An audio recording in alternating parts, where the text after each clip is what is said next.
Another quick question I had for you. You posted on Facebook. Oh yeah, this is our first anniversary episode because the first anniversary was this week past. So the one that you posted had a picture of the red, gray, and darker gray or whatever it was, background, and it said this podcast has no listeners, Had no audience. Has no audience. Yeah, that was the original name of it, wasn't it? Was okay. I was wondering, and then your quip for the post was, well, this this snuck up on me. Yeah. Yeah. But what snuck up on you was the fact that it's been a year? Yeah. Okay. So this is the good news episode. This is the what makes us happy episode. Yeah, the shortest episode we're ever going to have. Oh yeah, I did say this. I've been struggling. I got three things. Boom, right off the top. Really? Yeah. Then start. Oh, we're live? We're live. Okay. We're live for... What I think is really good and really works really well is the American political system. It's full of checks and balances. Mm-hmm. It's constantly in gridlock. Yep. Which, if you're an advocate of small government that has very little power, I think that's a good thing. Yep. Kind of like the way a lot of people say here that we like minority parliaments more. Because a minority parliament, a government must exercise restraint. It can't just launch forward on a major program because it's in a precarious position. I think the American political system was designed with that express purpose that the executive branch would always be in conflict with the legislative branch. Mm-hmm. That the way it was set up, the presidency is almost always going to be controlled by a different party than who controls the House and the Senate. And even if it doesn't work that way, by breaking up the legislative branch between representation by population and representation by region, they keep, it's full of checks and balances in every way. I really, really like that. It's full of restraints. Yeah, it distributes so much power to the states. Yeah. Now, of course, this system is always under challenge, always by the forces of centralization, always, right? It's nothing is perfect, but I do think that out of all political systems I've seen on the planet, I really like the American one the most.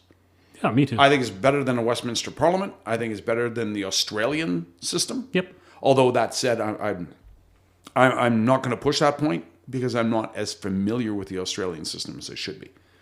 But that's something and I think that's really, really, really good because they are far and away the most powerful country on the planet. That they are one of the few countries that can act completely unilaterally. Mm-hmm. The amount of power available to the United States economically, financially, militarily is really daunting. And I think it's a really good thing for the whole world that they have such a system, a political system of checks and balances. I think, I'd agree with that. And in fact, I think that kind of emphasizes what Churchill had to say about democracy being the worst thing out there except for everything else. Yeah. Yep. That the American principles are there as part of those checks and balances. You're right, with all that much power. And that's what I love about the American system is like the judicial system is completely anti-democratic, and for good reason, right? Like the judges are appointed, like at least on the federal level, like some state judges. Yeah, state judges are elected in some states, and county lower level judges are lower level judges are elected, but on the federal level, judges are appointed, and that allows the judiciary to act as a brake on the worst impulses of government. Yeah. Right? Yeah. So now I want to say the American system has its challenges currently, right? Mm-hmm. Like absolutely. The founders didn't count on the Congress. They figured the Congress would jealously guard its powers. Yeah. Instead, in the last it's been 60 very years, happy to give it to the executive. To abrogate its powers to the executive. So it's got that problem going, but I'd say also that what's changed in recent years is the partisanship is that time was, the adage was that you could get a Northern Republican who was farther left of center than a Southern Democrat. Yeah. And that also I found was great for the checks and balances because, again, the regions. Well, yeah, you could have some pretty major policy disagreements within the same parties. Yes, you could. Right? Yeah. Like the Blue Dog Democrats, that's how Reagan won his super majorities, right? Was basically what they call the Blue Dog Democrats who voted Republican, right? Yep. And that's how he's able to get so much done because Southern Democrats were conservative, were as conservative as Republicans nowadays, right? And now it's so it's it's evolving. It's a dialogue, that goes on. Like anything, but yeah, I think it's pretty good. So yeah, I'm pretty happy about that. And again, what really makes me happy about it is because they are such a powerful, influential nation. I mean, if Belgium had that kind of political system, I'd say, yeah, pretty good on Belgium, but it doesn't really matter to anybody else. No. For example, anyone want to tell me here who's the president or the prime minister of Belgium right now? not a clue. Or whether the prime minister or the president is the head of state. Yeah, exactly. Or who the the three biggest political parties in Belgium are. Nobody knows. Nobody cares. Well, I'm sure plenty of Belgians know. Some Belgians, probably. I think that's safe. Some Belgians. But yeah, like internationally, Yeah. Belgium, doesn't have the ability to project power beyond its borders. Poor old Belgium. I mean, it's funny how that Belgium can be a go-to when it comes to examples like this. Well, Belgium could be a go-to for a lot of examples, right? The only way Belgium can really project power is through its national football team. Yeah. There they are a force to be reckoned with. Well, they should be even more of a force to be reckoned with. But they've all gotten old. That's the problem. They've had, having gone through the World Cup, there's something I'm Their happy golden about. generation has passed, and now they got to rebuild. Yeah. And they were never able to take their number 2 status and turn it into anything. But that is something I've been happy about in the last while was the World Cup this year. Okay, how? I'm a big Messi fan. Oh, that was good. What a classy ambassador. Oh, yeah. Right? I was really hoping. I got nothing against France. And I like the way the French team plays. Mm-hmm. And maybe under different circumstances, I would have rooted for them. Yeah. But, say, for example, mind you, I like the Croats too. But I could see myself rooting for the French against a number of opponents. Yep. But given how this was kind of Messi's swan song, this was the end. And he is such a gracious, such a humble. Compare Messi to the Brazilian diver who rolls around on all the time. He's become which a one? meme. Brazilian, anyone. Yeah, you're right. His name just suddenly escapes me. Blonde moment there. But yeah, compare Disclaimer, Patty doesn't have any hair. Yeah, that's true. Bald moment there. To compare Messi to some of the more extreme, some of the more obvious public figures in European football or world football. Well, I mean, the comparison everyone goes to is Messi and Ronaldo, right? Yeah. And for me, it's Neymar.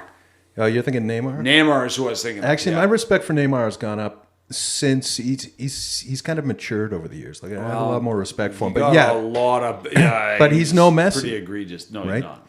No. The comparison is always with Ronaldo, and you have this discussion with a lot of fans. And, that's true. It's a very volatile one. But for me, I like where you actually went with Messi, right? Mm-hmm. Technically, on stats, he's amazing. Yeah. Right? Yeah. If just to watch him play, he's a freaking showman. Oh, yeah. His ability to dribble. Oh, it's just intense. Oh, my God. You watch a highlight clip of, I actually had a friend who'd never heard, he doesn't watch soccer. Yeah. He'd never heard of Messi. He said, we were Who's talking this about guy? him. Yeah. Who's this Messi guy, right? Yeah. And I just sent him a clip, right? Because you can find, there's hundreds of them online. Oh, yes. Messi doing this and yeah. the other. But what you said about his humility, yes, that is, and it's, for me, greatness, I define greatness as excellence and humility. Yes. And the humility he shows, it's just insane. You can find, clip compilations of him just interacting with the public and fans. Yes. And they are so gratifying to watch. He's like that. Well, why I think he makes such a great example is the discussion here was in reference to Wayne Gretzky. Right. And I think there's a lot of parallels between hockey. Absolutely. I use those, actually. And someone said that what makes a great player is, technical excellence, but also their ability to amplify the skills of every other player with them. Exactly. And Messi does this in, I find, two ways. He does this technically, and that he has the ability to not just finish himself, but he can distribute. He can exploit defenses in ways that maximize the skill sets of the players around him. Yeah. I don't think a Ronaldo can do that, or at least not to the same extent. No, and I compare Ronaldo to Ovechkin in the same way Ovechkin Superb is... finisher. Exactly. But like an amazing player. Yeah. This is not ever meant to cut down Ronaldo, except when people try to compare him to Messi. Yeah, just Messi brings so many other value adds. The other thing I would give you about Messi that factors into his graciousness, his humility, is it gives him a tremendous moral authority. And the case in point is the Argentinian player, I believe McAllister is his name. Yep. Superb player. Superb. Oh, and he really came out this World Cup. He did. You could. I submit to you that Argentina would not have won without his play. Well, he was superb. Without all of their play. Oh yeah, but his name was coming up over and over. There are games when you're like you're waiting for a certain name to come up and it just doesn't. But McAllister was coming up. Anyway, his nickname when he first got to the team was Ginger. Because of the color of his hair. They were calling him he didn't like that. And it bothered him. And he didn't want to say anything. He didn't want to complain. But he did say it was bothering him and it was affecting him. Well, Messi addresses the players. He said, okay, look, he doesn't like it when you call him that. Stop calling him that. End. Done. Yeah. There was no, but we were only having fun. Come on, you shouldn't be such... No, done. When Lionel Messi speaks... the team listens. But what's also probably interesting behind that is how he would have gotten that that message, right? Exactly. It wouldn't have been a listen up, fuckers. Yeah. Right. Yep. I can well imagine, sort of, kind of what it would have been like. It would have just been a very simple, matter of fact. Yep. With a shrug of the shoulders. Hey, we're gather not around. This. Yeah. He doesn't like it when you call him that. Yeah. Stop calling him that. You just say it in a certain tone of expression. A very neutral statement of fact, a statement of reality. And only a man with that kind of humility and grace can affect that sort of moral authority. There's no question. So, however, I'll tell you this. I saw on Netflix there was a documentary. I can't remember what it was called, but it was it was focusing on the key moments in a particular season. This was a few seasons ago. And in the opening episode, going into the credits, what they did was they had every single player, one by one, come sit in front of the camera and just look at the camera and just give a smile or something like that, right? And they go through the whole team. Of course, the last one's Messi. Yeah. Right? And I was blown away. When he sits down, he looks at the camera. Yeah. And he gives the camera a look with just a hint of a smile. And that smile says... yeah, I'm Leo Messi. Yeah. Like he knows he's great. Yeah. But it's not arrogant. Yeah. There's a total self-confidence there that is yet still boyish. And it's it doesn't forego the humility, although it's not. Yeah, there's a confidence, but there's a humility. Yeah. Or it's almost like a responsibility. He knows the responsibility he has. Yeah. But he knows he can handle it. So when you watch him dribble through players, the only comparison I can make is McDavid. I can't think of a basketball player who can do that, or a running back, not a current one, who can just weave like that. But when I look at Messi moving through defenses, the nearest parallel I can find is McDavid. Yeah, when he's at the height of his powers. Yeah, and just consistently all the time. over and over again, and still. Anyway, so yes, I was very, very happy. Oh, and what a game! Oh my God! I lived and I died at least twice. I think I had to be resuscitated when France got that second tying goal. Yeah, I couldn't believe it. Well, when Messi got the one to go ahead after they had come back from 2-0 I thought it didn't go in. Yeah. It was in and out so fast. Yeah. I thought, how did that not go in? How? Yeah. Like, is this the hand of God? Is this punishment for Maradona's cheating? Have the divine intervened? But then seeing it on replay, and then it was God, then there's hope, okay. and then you see. Then Mbappe gets the kick, and I love Mbappe. Oh yeah, but I'm just like, geez, I hope he misses. Yeah, and it's Mbappe, yeah. like he's gonna miss. Yeah, right? yeah. Because there's only so much. There's only so Emiliano much you can hope do, for. right? Yeah. Yeah.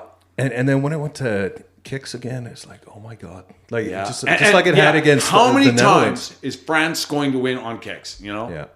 Yeah, just. And like I couldn't watch. I was standing in front of the TV, facing the other way, and I just listened. Right, I could not watch. I was so freaking nervous. Yeah. But Emmy really stepped up, and yeah, it was brilliant. It was a fairy tale ending. It was a fairy tale ending.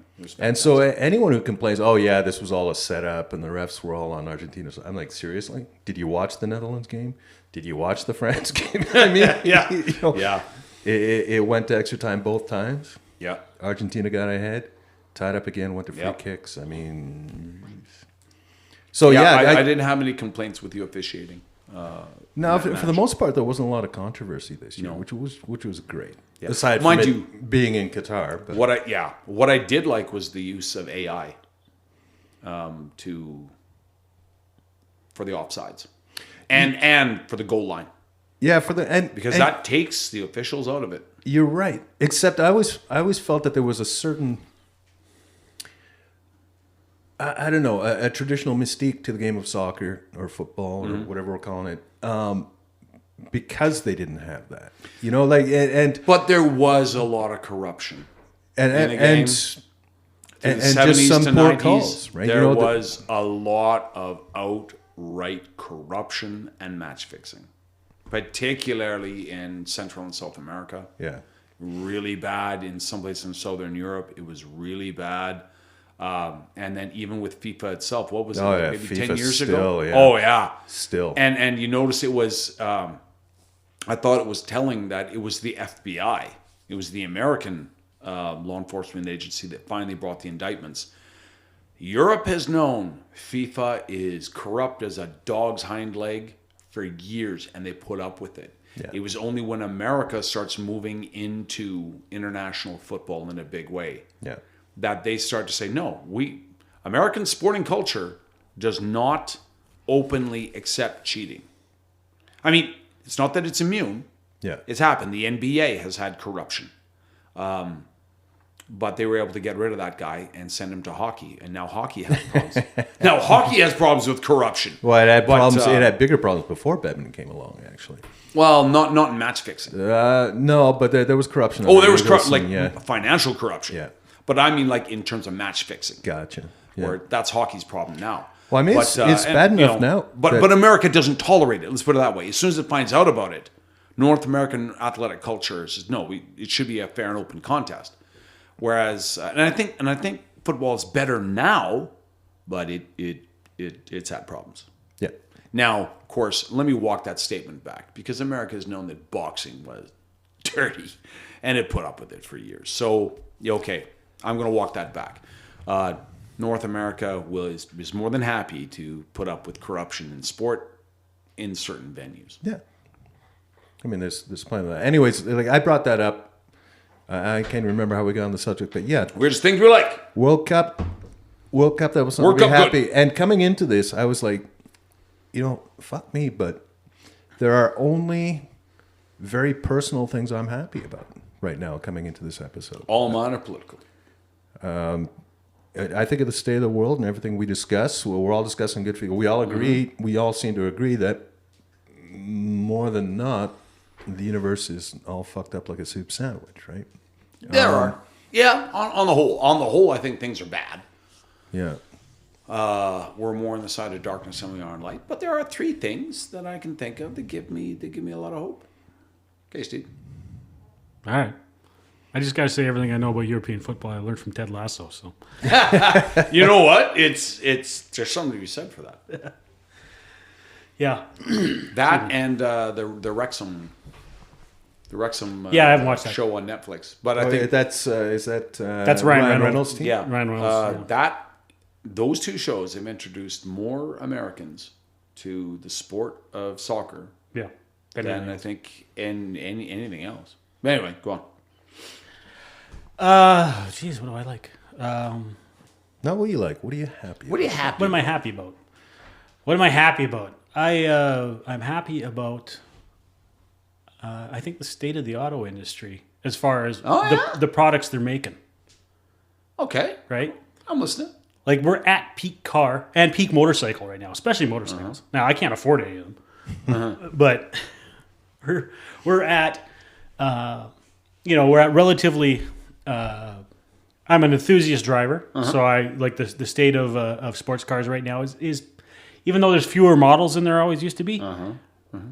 It's still pretty democratized. Like there's new cars out, like the Toyota GR Corolla. One of my favorite YouTube channels is the Haggerty Insurance channel because they have they hired a whole bunch of diverse creators and so everything they release is different. Don't they do antiques insurance? They do enthusiast car insurance. So for antique cars and hot rods and whatnot, and stuff like that. So if you're building your home project, Haggerty is the company to kind of insure it with. Yeah, I think they're in Canada. I think there's Haggerty Canada. Yeah, because I'm pretty sure my sister has them. We should hit them up for sponsorship. But anyway, it was a video. Jason Camisa, he just did it. He's a really interesting dude. Massive leftist, but that doesn't matter because it's cars. Yeah, right. And he was like, "It's good to know we're good for something." And he pointed out he was doing an episode on comparing what happened is Toyota released this car. It was supposed to be a rally homologation special called the GR Yaris, but they didn't release it in North America. It was Europe and Asia only. And North America's like, can we have it? Can we have it? Can we have it? But they didn't have the Yaris in North America, and so. He would point out that to bring that car to North America would cost hundreds of millions of dollars in certification, maybe even $1 billion in certification. Like this is how insane government regulation has gotten. Right. But so what Toyota did is they took the driveline out of it and they put in a Corolla, and then it's like $10 million to certify another model variant. So it's way cheaper. Right. And so he was comparing the European only car to the North American car, and then but part of the thing he pointed out was he's like, okay, so here's the Toyota GR86, which is built in partnership with Subaru. It's a sport coupe. It's like the democratic version because it's the cheapest one they make. But it's everybody who tests it says it's a great car. If you want a good sports car, this is a great sports car. They looked at the new Supra, right? Toyota, but it's basically a BMW Z4 with a new skin on it. He's like, and then so that's built in partnership with GM. But he's like, and he goes, here's Toyota was like the Camry, right? That's the car. They're boring. Safe, reliable Camry. Safe family car. And now they got the GR86, they got the Supra, they got the Yaris, they got the Corolla in North America. They've got all these great cars. And how did this happen? Right? Porsche's doing. No, I can't afford Porsche. I wish I could afford it. You can't even afford to use Porsches these days because the secondary market's so expensive. But like Porsche's building just amazing cars. And just like when I look, I'm like, if I win the lottery, I'm getting one of them. It's a Porsche, right? Like, really? Oh yeah. A friend of mine sent me an article. There's a link. Where some guy, he wanted like a dune buggy. He wanted like a buggy racer. Yeah. Or I forget what do you call it? What do you call like a desert racer or something? A sandrail. Something like that. Yeah. So he wanted something that had the mobility of the Hummer. Yeah. But with a higher top end. And this guy is stupid rich. So he bought a Lamborghini LM002? No, he bought an older Porsche. Oh, okay. I don't remember what it was, but it looks to me like a 959 or 989. One of the classic Porsches, from the 80s and 90s. I think he got it it said he got it in Japan. It was made it was like a JDM Porsche. Anyway, he sends it to Germany to some really exclusive suspension firm. And so they completely retool. Yeah, it's kind of what it looks like. That's style. This is a whole trend. What I pulled up just some images on DuckDuckGo. Yeah. Is a whole trend of Porsche modification called a safari car. Yeah, sort of like that. And it's kind of based. Porsche has just introduced. Third row down, fourth from the right. This one? Fourth from, from the left. I think that's it. The black one? Yeah, I think that's it.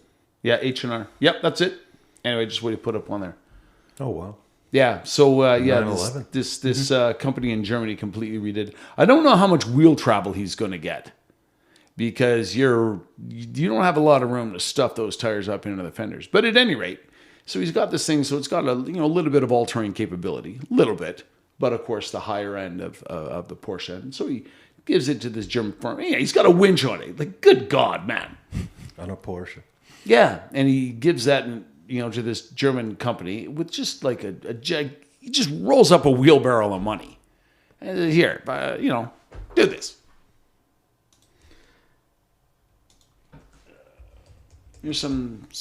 If you got a lot of. I remember some mechanic. I was asking a mechanic, "Is such a thing possible?" And he said to me, "Anything's possible if you got enough money." So this is Porsche's own new version that just came out, debuted this year, called the 911 Dakar. Oh wow! Same deal. It's a not a 911 turbo. It's basically a 911 Carrera that's been raised. It's an all-wheel drive car, and so it's race suspension.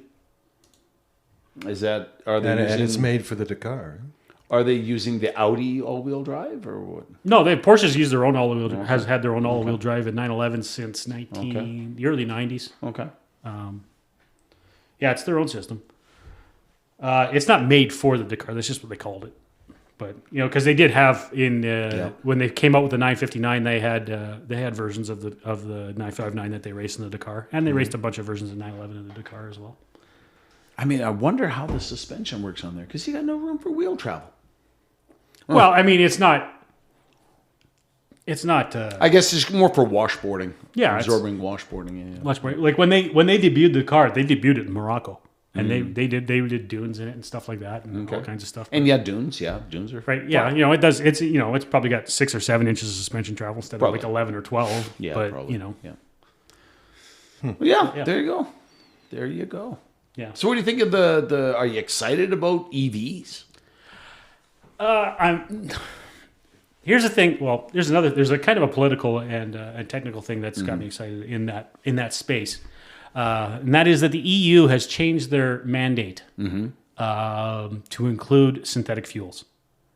So no longer is it EV. Everything must be EV by 2035. Okay. Everything must be EV or zero carbon synthetic fuels. Like a hydrogen or no, like a hydrocarbon made from carbon and water. Have you never heard of this? Yeah, vaguely. I'm vaguely familiar with it. There's Porsche's it's like 4 times as expensive as now it is because nobody's making it to scale, right? Yeah. But like Porsche's working with a company in South America. Can't remember if they're in Brazil or Bolivia. Yep. And there was actually a company out in Kitimat that was doing this. And basically what they do is they have an air separation unit that pulls CO2 from the air. And then they're getting electricity with wind and solar. And the grid, no doubt. Yeah, but the whole point of it is they're trying to make it clean. It's supposed to be wind and solar, right? And then the electricity is clean or renewable or whatever. Yeah. And then but nuclear makes the most sense. Greenwashing. Yeah. But nuclear makes the most sense for it. Anyway. Yeah. But anyway, and then what happens is they separate water so they're in Kitimat or they're always near a large water source, and so there's a lot of water in the atmosphere. Yeah, and so they use water. They take water and then they separate it into hydrogen and oxygen using electrolysis. Oh, so they're pulling water from like a stream. Yeah, or like in Kitimat from the ocean. From the ocean, okay. Yeah, so then they're using the water to get hydrogen instead of using like natural gas reformation. Yeah, or steam methane reformation, which uses a lot of natural gas. Yeah. And then they combine it with the CO2, with a chemical reaction, and they get a pure hydrocarbon that works in diesel, or works in gasoline, and it's basically just it's hydrogen and carbon dioxide. So it's like a highly, highly, highly purified gasoline. Yeah. Is it liquid or is it gas? It's liquid. Oh, no kidding. Yeah.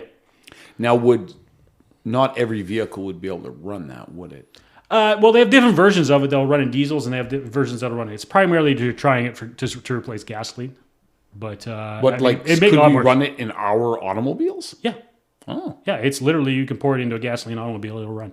Huh. Without modification. Well, there you go. So, and what kind of MPG do you get for it? Is it equivalent? Or? I believe it's similar to gasoline. It's not like because like propane or natural gas have a lot less, or even alcohol have a lot less energy content than gasoline. Gas petroleum does. So wow, they're a lot less efficient. But this is it's literally a pure hydrocarbon is what it is. So Porsche's working pretty heavily on this to try and get it because that's all right. Enthusiasts, people like me, like our cars to make noise. Yeah, I get. Yeah, that I have read that is a drawback of EVs, right? They don't make any noise. Oh, does that pedestrians can't hear them coming? I mean, like all the stuff we're used to, just not a habit. Yeah. Right? Well, in saying that, like an EV, for the vast majority of people, an EV is a better vehicle, right? As an appliance for people who only use point A to point B. That's it. Who only want a car for a transportation appliance. Yep. An EV makes a lot of sense, right? Yeah. And they're only, the vast majority of automotive miles are urban miles. Just commuting. So an EV points out or is very practical for that. And they're simpler, right? There's fewer parts. Electric motors are simple and reliable. Yep. And they don't break down. They only have like 2 moving parts in the thing and a brushless American. Yeah, a brush and armature. Yeah. Right. So there's not much going on. Yeah. Or an armature in a field. Yeah, that's it. Yeah. So EVs make a lot of sense. Matt Farah points out a lot of time, and I agree with him that he's like, plug-in hybrids probably make more sense because when you look at the resources, because we still can't get by the resources going into batteries. So the battery chemistry right now for EVs is not great. There's a lot of talk about cobalt, right? Yeah. Cobalt goes in everything. Some people will point out that there's also cobalt in the catalysts that we use for hydrocracking as well. So it's an issue. They've got to find a way to make better batteries. That is an issue. But so like a plug-in hybrid vehicle uses a much smaller battery. Like Volvo's got a new XC60 hybrid, right? The thing will do 50 miles on battery alone. But it's the batteries are not even a quarter the size of, say, a Tesla battery, like a Tesla Model 3 battery. So you could build 4 of these things for one Tesla Model 3. So that's a lot more. And you can still do the vast majority of your stuff on battery. And a battery that's small, you don't have to, when you buy the car, then pay an electrician $1,000 to install a level 2 charger. The thing will fully charge overnight on a 120. On a 120, right? And then if you want the thing for road trips, then the motor. But you can drive the thing for weeks without the without the internal combustion motor coming on. Yep. Right? Wow. So my hope, my optimism is okay, well, if we can switch to a lot of these things, whether it's a much more electric adoption, then the people in government can say, okay, wait a second, well, we've achieved, we're using a lot less carbon, we're reducing a lot lower emissions just because of EV adoption or hybrid adoption, right? That we don't have to worry about the enthusiasts so much anymore, right? We're gonna but the problem is, of course, now that's exceedingly naive because no government does nuance. Yes. Right? Nobody says. And what if they really don't care about carbon? There's that too. What if carbon's just the excuse? Yeah. Oh, No. No, carbon is just the excuse. We're having the happy episode. We're not going down this road. Because I was tempted to respond to that, but no. All right. Okay. It's all sunshine, fucking flowers, and rabbits. Sunshine and roses. Some bunnies. I'm kind of excited about EVs. Yeah. I think they're kind of. I want one of these little. Like if I could just get the damn insurance companies. Like that's my biggest barrier. Yeah. If it weren't for the fact that I can't afford 2 vehicles on insurance, I'd have like just a wee little Nissan Leaf or something like that. Like as you say, like all I need is something that just takes me and my lunchbox to work. That's it. I'd have one in a heartbeat. Hell yeah, I'd love one. You're not worried about everyone else at Headshed kind of laughing at you? No, there's like 3 or 4. Really? Yeah. There's a Tesla, and let's face it, Tesla's a rich man's car. So that's got to be one of like the colonels or something like that, At right? least, That's one of the department heads. There's a 4xe Jeep. There's mind you, that's a hybrid, but there's a hybrid Mitsubishi there, and a hybrid Hyundai. Yeah. So this is I get pulled up a picture of a Hyundai Ioniq 5. Yep. And if I was buying an EV, this is what I get. It's to me the most. I saw an Ioniq the other day. You can see them around. Are they all EVs? They are. They're they're available hybrids? as a hybrid as well, but they are available as a pure EV. They were designed as a pure EV, and then They put a hybrid in it. they were able to put a hybrid in it. It is. It looks like a hot hatch, but it's actually bigger. It's actually the size of a crossover. Like these are. Those are 20-inch wheels. Yep. On that thing, right? Yep. Like it's. But it looks, to me in profile, it kind of looks like a Lancia Delta Integrale, Kind of. Yeah. which is awesome rally car from the 80s. But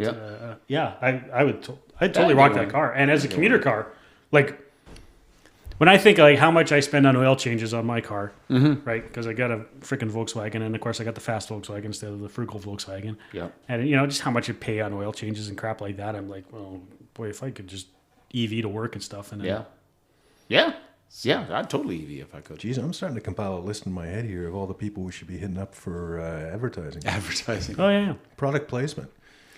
Hey, Hyundai. Ioniq 5 gets the Radio Free Ortona endorsement. Good seal of approval. Yeah. All right. For happy stuff, I'm happy with Brexit. Okay. Yeah. I mean, do you think the Brits are happy with that, with Brexit? well, when you consider that it was sabotaged right from the get-go from Parliament, Right. there was a majority of both sides of the aisle were doing everything in their power to sabotage Brexit. Yeah. Whitehall was working around the clock to sabotage Brexit. Yet Britain is still, it's doing just as well. In fact, it's doing marginally better than it did before. Mind you, COVID, COVID is bumping. Yeah, exactly. Screw the numbers around, but yeah. It does kind of screw the numbers around. But the fact that it's, like the place hasn't been reduced to a smoking ruin. It is still churning right along. Yeah. And in spite of all the obstacles, the political obstacles put in front of it, Britain is doing pretty good. And I think as time goes on, the how would you say, the anti-Brexiteers, well, I don't have a label for them.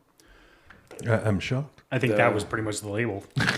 Anti-Brexiteers, I guess. Anyway, like the Euro enthusiasts, right? The EU enthusiasts. Yeah, the EU enthusiasts. They will gradually come to accept that, okay, it's been a year now that we've been outside of the EU. Nobody died. The sky hasn't fallen. Britain hasn't sunk into the sea. Somehow we're going to live. And they'll just get on with business, and they'll carry on, and things will be great. And I think it will also have a beneficial effect on Europe itself, in that Brussels will realize that we can't just run roughshod over people. So when countries like, say, Finland, in their recent election, is kind of sending little pushback signals, to Brussels, Brussels will heed them now. Well, Italy's kind of been on the bubble for a couple of years too, right? Yeah, but I don't think Italy is ever going to pull out. Yeah, I mean, like they can't. Finland could. Yeah. Say if a place like when Denmark starts saying, "Hey, we got some concerns about the Schengen agreement." Yeah. Brussels now has to say, "Okay, let's give it a hearing."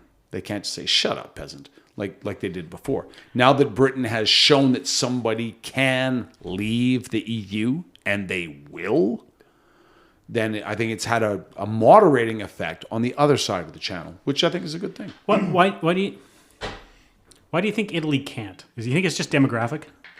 Is their population too old? Economic. I think because I think it's economics. I don't think they can leave the EU. They can. They're reliant on it. Italy has they can't pay their own bills. Yeah. Okay. I think with some reform, Italy could though. Italy has all the resources necessary. Can you say necessary. that again? With some reform, if they could. I'm sorry. What were those first 3 words? With some reform. Thought you said that. Italian reform. Oh, that's good. No, that's not going to happen. You're right.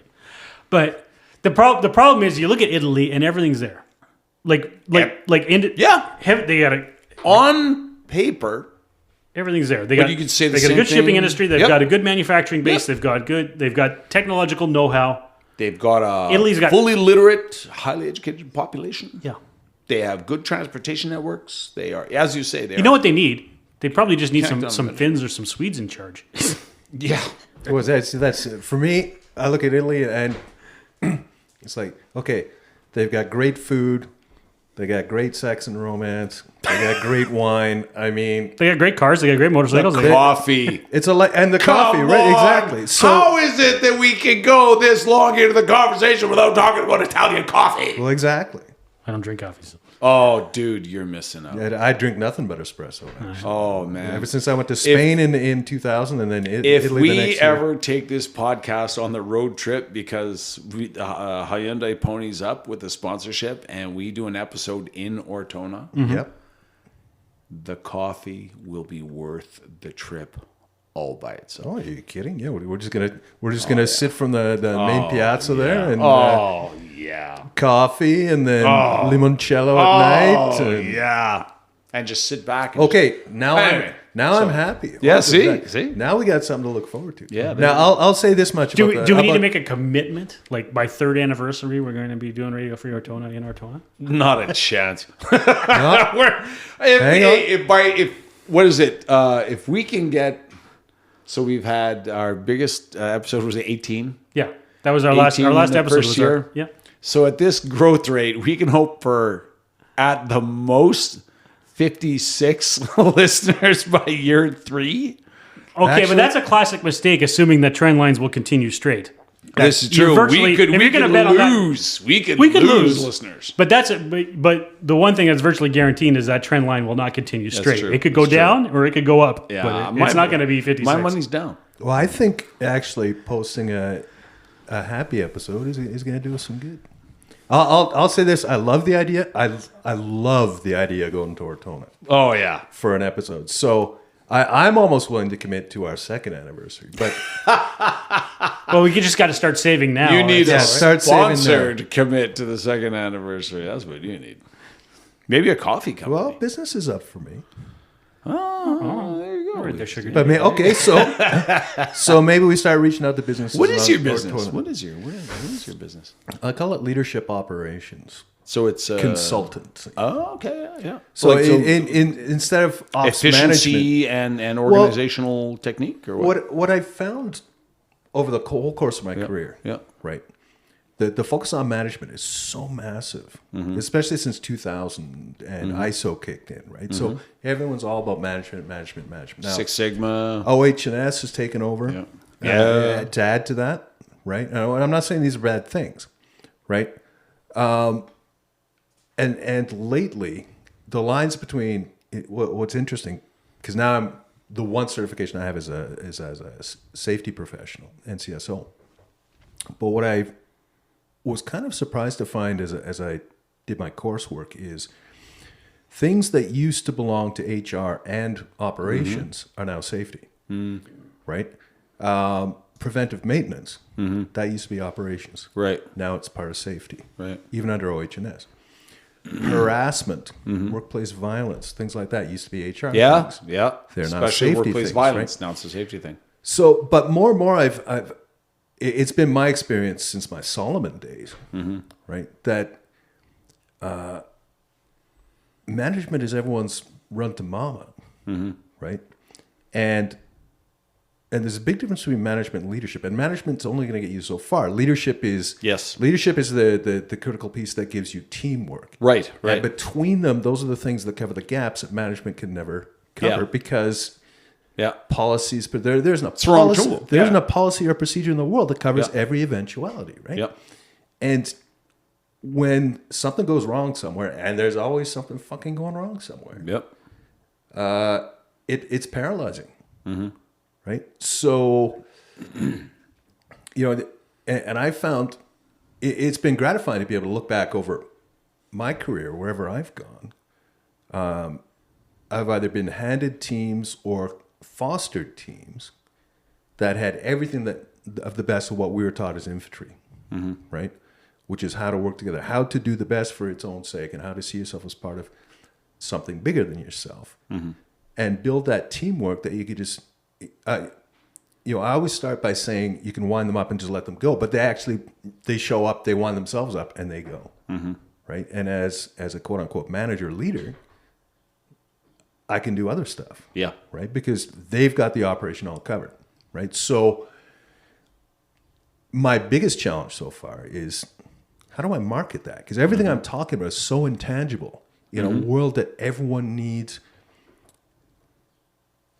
something defined that you can present to them. It's like, listen, I can tell you all these words, and you're already using the words teamwork, leadership, right? Yeah. You don't have a fucking clue what they mean. Yeah, but you're using them. But you're using them, right? But really all you're doing is managing, and some of you aren't even doing that well. Yeah. Right? So how do you market that? Right. Like, hey, you probably suck, and I'm here to help you. Yeah. Right? Help me. You're a Canadian Jocko Willink. Yeah, kind of. So, but I mean, I've got a good mentor, the guy who sold me the company or gave me the company. And he set me up with a good contract, and these guys are not unhappy with me. Good. And I'm starting another week with them tomorrow. Nice. So, excellent. Yeah. Okay. That's my second happy. I'm happy with Brexit and the way it's going, and I think it's only going to get better. I can only say that I have no idea where you get any of that source of happiness from when it comes to Brexit. But I'm happy that you're happy. Because I don't want to get into the discussion. Well, I would just say every economic indicator I've seen. Britain, I mean, some things are a little bit less than Europe today, but some things are a little bit more. And none of them, there's no like real extreme outliers, particularly in the post-COVID era. In fact, Britain's looking really good compared to Europe in the post-COVID era. Now, not all of that is attributable to British success. Some of that is attributable to European foot shooting. Particularly, for example, how Germany has made itself completely uncompetitive because of its Energiewende. And how it's just made Germany lives and dies on manufacturing, but it's made manufacturing within its own borders prohibitively expensive. So this is causing, some distortionary. It's making it look worse in comparison to Britain. Britain's financial sector has not collapsed. London is still the financial capital for reasons of the legislation within the city of London itself that was completely independent of Europe. So that hasn't changed. And that was really a huge part of the British economy. Again, the people who hold the bullhorns is the same over there as it is over here. And they were heavily emotionally invested, not in the EU, but what the EU represented, what it meant, what it could potentially be. And so they're very, very upset and very, very disenfranchised. But for the average guy on the street, for the guy who's drawing an hourly wage, things are actually marginally better now, again with the post-COVID distortion, than it was before. Yeah. Again, I'm not convinced, but this is not the time for that debate. I'm happy that you're happy. If you watch Clarkson's Farm, you might change your tune. Yeah, it's not great. Like I said, their agriculture sector.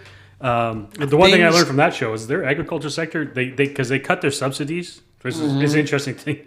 They cut their subsidies between season 1 and season 2 of Clarkson's Farm, and Jeremy Clarkson, don't get me wrong, personally lost like 80,000 pounds. The UK is still a shit show. Oh yeah, okay, it is, but it's less of a shit show. Try and be a farm in Holland. Yeah, I suppose. Right? Try and run a farm. Well, except the farmers in Holland just took over the Dutch government. We'll see how long. It was one part of it. We'll see how this uprising goes. Yeah. Try and have a farm in Norway. And you know what I mean? Like, Nothing is good in Europe compared to what it is here in terms of personal autonomy and simple survivability. Yeah. Don't forget the absolute.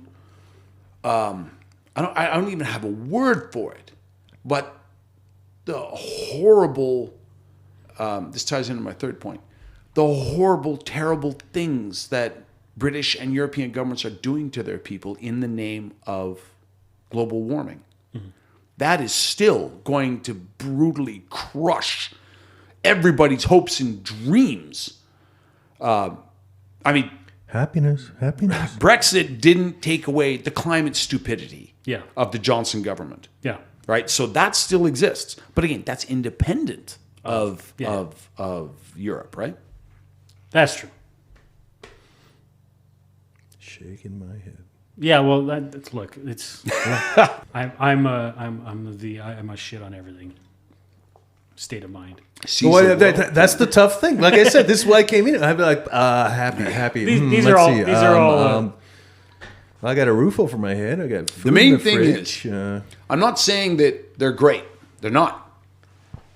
But they've weathered the initial pushback and storm. Mm-hmm. And they still have the option of being. They still have a chance of being great. Yeah, they certainly, without having Brussels. They survived. They survived the counterattack. Yeah, that's maybe the better way to say it. Are they where they want to be now? No, absolutely not. Would I live in the UK tomorrow? Hell no. No. But they survived the counterattack. The invasion came. They stopped it on the beaches, and they pushed it back into the sea. And they at least have a shot. And for a while, it was looking really grim. Really grim. Yeah, and to that point, I think it gives British conservatives, because like small c British conservatives as opposed to members of the Conservative Party, which is not. And they have more of a voice now, and they don't have to push against Brussels and London. And Democrats. Yeah. People who still want the primacy of representative government. Yeah. That was on the hook here. Well, and there's a lot of people in the UK who are not happy with where it is culturally, like from a standpoint of censoriousness and right, like people who are absolutely appalled that when you put up a tweet that the government doesn't like the cops come and visit you. Yep. Right. And that was up in the air, in that there were people saying, you know what, it doesn't matter what the population thinks. Yeah. They don't know as much as we, the elites. They shouldn't be allowed to have a say over their lives. Yeah. And that was very much in play. Mm-hmm. And it's still very much in play. Yeah. I think. But now you guys are killing me. But the forces of aristocracy have been pushed back. They have a chance to come back now. Yeah. Brexit certainly gave them. They gave them a chance. It's reduced the headwind, if nothing else. And they survived that first big push. It's not to say there's not going to be further pushes. Yeah. It's not to say there's going to be further assaults on human rights, further assaults on democracy, further assaults on freedom of expression and freedom of assembly and freedom of thought, freedom of conscience, freedom of religion. Those attacks are going to come, but they survived round one. I'm happy about that. I am not responding to any of this. Okay. Chicken. Okay. No, I'm not here to pop your happy bubble today. No matter how much, and I am not here. Push this bubble towards you and sprinkle needles into your open hand. And I am not here to be drawn into a confrontation over anything. So wait till my third. Think on second thoughts. Just wait till my third. Oh, I'm sure. All right, buddy. To you. Me, like I said, everything for me is all personal. Right? Okay. I got a roof over my head. There's nothing political that you find, at least. I mean, all right. Okay. Look at this. You've got BC government. I got no time for them. Really? Yeah. Why not? The whole province just pisses me off. I want to fall into the ocean. Really? The province, yeah. Like, why? Because I have nothing to be happy about with them. Why? What? How have they let you down? Like, what was your biggest disappointment? Well, all the bullshit. So I mean, last episode we were talking about what happened. There were the 3 pipelines on the block all at the same time. Yeah. Energy East and Quebec fucked with that. Yep. And BC, Northern Gateway and Trans Mountain, right? right?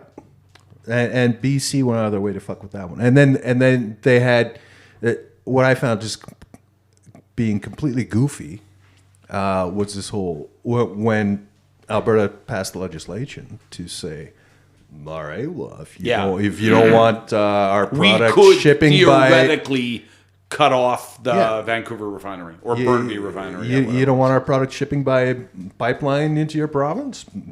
Got an easy tholution for that, right? Yeah. And then they're all like, blah, blah, you can't do that. And I'm like, really? Yeah. We can't do that? Like, okay, so what's the difference here? Yeah. Right? You keep screaming. And, that ties in with when the big fire was up in Fort McMurray. I was seeing on Facebook a lot of British Columbians were making some very ignorant, ignorant. Fucking cowboys. Yep. They deserve it. Have their houses burned down. I'm like, for really? I actually got drawn into a couple of exchanges, and I'm like, you didn't see any of that? Oh no, I saw it, but I think it's important to point out that's You're saying consider the source? Consider the source, and it's geographically one small area of BC, right? Like it's that the Lower Mainland. I think that's like 80% of their population. Exactly, right? Victoria, Vancouver, like that's a hotbed. But man. like when people talk about 80% of Canadians were against the trucker convoy. Right? Oh, that's bullshit. And then that's bullshit. But then you point out that 50% of the population of Canada lives between Windsor and Montreal. Mm-hmm. Right? Oh, okay. Well, it's this extremely geographically concentrated area considered the size of the country. Yeah. Right? Fort St. John, Prince George, Dawson Creek. Yeah. Those places are culturally Alberta. Oh, yes. They are. They're BC legally, but culturally they're Alberta. Northeastern BC is culturally Alberta. You could almost argue that Kamloops is practically Alberta. Oh, absolutely. You could also do that as well, just anything the outside BC interior. Anything outside the Lower Mainland. Anything east of Langley, pretty much, right? Or Abbotsford. Yep. It's culturally Alberta. But again, we're talking about over 80% of BC's population. Yeah, lives in this geographically very small area. Is Metro Vancouver, Metro Victoria. That's how I'm sure that's got to be how rural New York feels, right? Yes, I would think. Yes. Like anywhere that's not the NYC. It's certainly that way in Washington State. Yeah. And actually, what is it also? Well, in Washington State just passed an assault weapons ban, but that's another. Yeah. Sorry, we're trying to talk about happy It's all things. enforced on them by basically King County. Yeah. Isn't it the same thing in Oregon? I don't think it's quite as where Portland bad, has the major population center and enforces it imposes its morality upon rural Oregon. I don't know, man. Have you ever been to Eugene? It does not want to. Yeah, it does not Eugene. Yeah, the liberalism or the progressivism is a little more distributed in Oregon. Could be. So, but is there not a movement within those two states for a greater Idaho? Yeah, there's moments within the eastern counties of both Washington and Oregon to say like, secede or join Idaho. We don't see eye to eye with the these coastal people. cities. But I mean, so you could also go, well, isn't that where the Church of Jesus Christ Christian came from and the Aryan nations? We want a greater Idaho. Well, the Mormons are in Utah, not in Idaho, but I mean, there's certainly Mormons in Idaho, but And the Mormon movement went to no. And Jesus Christ Christian. There was I'm a section. Mormons here. Okay. I'm talking the Aryan nations. Okay. Yeah, there was a section of Idaho, northern Idaho, like around Salmon. That was that discredits the whole because there's. I'm just saying. Are you saying that they're white supremacists? That if a guy says I don't agree with the politics of Seattle and Portland, and I don't want them imposed upon me, that makes a guy a white supremacist? I don't think we should go down this road. I think we should. No, we should. This is not a happy conversation. Because we were talking about something else altogether. In fact, I was about to say, Steve, you had said something. My short-term memory is shot. Fuck yeah. Porsche, he really likes them. I do. And Ducatis. No, something about before we got to Oregon... Well, when we were talking upstate New York. Oh, yeah. About 10 years ago, I was out east. I was doing 2 or 3 weeks for Victaulic training to do the management there. So I was in Toronto. I had a weekend free, and I just loved being out there because well, what could I could go to Ottawa, I could go to Montreal. Yep. I could go to fucking Chicago, Yep, Boston, yep. wherever. I want to point out that none of those options were staying in Toronto. Yeah. Oh, for a reason. Yeah, For a reason. I do not want to spend a second more on that giant ashtray than I have to. Yeah. Ever. Yeah. Right. And this is coming from a smoker. But ultimately, I decided I'd met this person from Ohio the year before. Mm-hmm. So I've never been to Ohio. I'm going to drive to Cleveland. Right. I'd go to Cleveland rocks. I'd go to Cleveland. Yeah. So I would like to go to the Rock and Roll Hall of Fame. Yeah. and actually, she was going to see a Dave Matthews Band thing. This is what she did. Like she. And I her would not friends go to and- Ohio for Dave Matthews. That's Anyways, as soon as I crossed the border into New York State, nothing but country music. Oh, really? And upstate Pennsylvania, nothing but country music. And Ohio. Do you know I you was know what like, Pennsylvania's holy nickname is? Ohio, I guess. shit. Keystone State. No. Well, no, that's his official nickname, but his unofficial nickname, Pennsyltucky. Really? Really? Yeah, no, it's I've heard that actually. the Pennsylvania is the best description of Pennsylvania that I've ever heard is you have Philadelphia on one end, Yeah. Pittsburgh on the other, Yeah. and Alabama in the middle.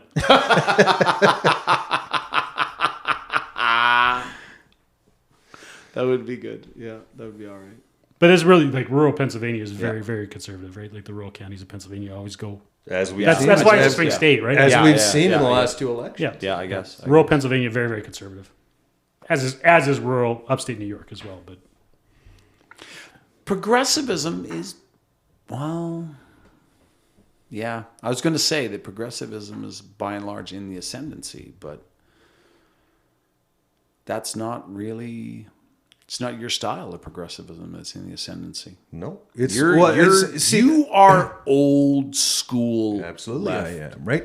I mean, and this I'm always uncomfortable referring to you as a progressive because you're not the current iteration exactly. of progressive. well, right. Exactly. So I think this is where we come to you know how we do Exactly. large letter, small letter, right? Yeah, You know, yeah. There's for me, small p progression, right? And that's. There's moderates. I mean, what you were just saying, we've got polarization on both ends, and it's all got the voice. There's no voice for moderation anymore. There's no voice for having a moderate conversation between moderates, right? You guys strongly believe in what you believe, and I respect you guys. I respect you guys for a whole bunch of reasons, right? Because we served together and we went through the same type of, we got And all we're that, just so right? goddamn good looking. Well, there's that too. I wish I was rich instead of good looking. Yeah, me too. Anyway, go on. But that was actually one of the things I was going to say Yeah. that I'm happy about Yeah. is it's cool that we made it to a Yeah. 1 year anniversary, and I've thoroughly 100% enjoyed every moment of sitting down with you guys. Even my red baiting, Even so, even my obvious provocative red baiting. well, actually, your obvious provocative red baiting is the easiest shit to deal with. It's when you guys come up with rationally sane stuff that actually gets me thinking. That Nobody's I'm got kind of like, time for that. Rational, insane. well, last episode when you guys were talking about the Laurentian, the Upper Canada, Lower Canada, The Laurentian power consensus. niche, Yes. right? Yeah. And kind of outlining that for me, and I was like, Damn. like I said, now I'm resisting the urge to put on my tinfoil hat too. Like you fucking clowns, right? I mean, Okay. What I'm happy about is what we've done for aluminum foil sales. That's right. Yes. Hey, Reynolds, Alcan. we need some sponsorship over here. Neither of you made a comment on my email when I mentioned the Alcan chapeau. I thought that was a very clever turn of It was phrase. very clever. Neither of you But mentioned it. the problem I was is disappointed. your 1,800 word editorial that followed. That's It's true. just kind of you get Yeah, lost. the TL, thing- you things Forget get about lost in the by the time you get to shuffle, the one end, you've forgotten about the Alcan chapeau at the end. At the- TLDR. All right. Well, and that's another thing I was gonna say. Well, one thing I like sitting down with you guys and hashing this out That'll be the official. verbally.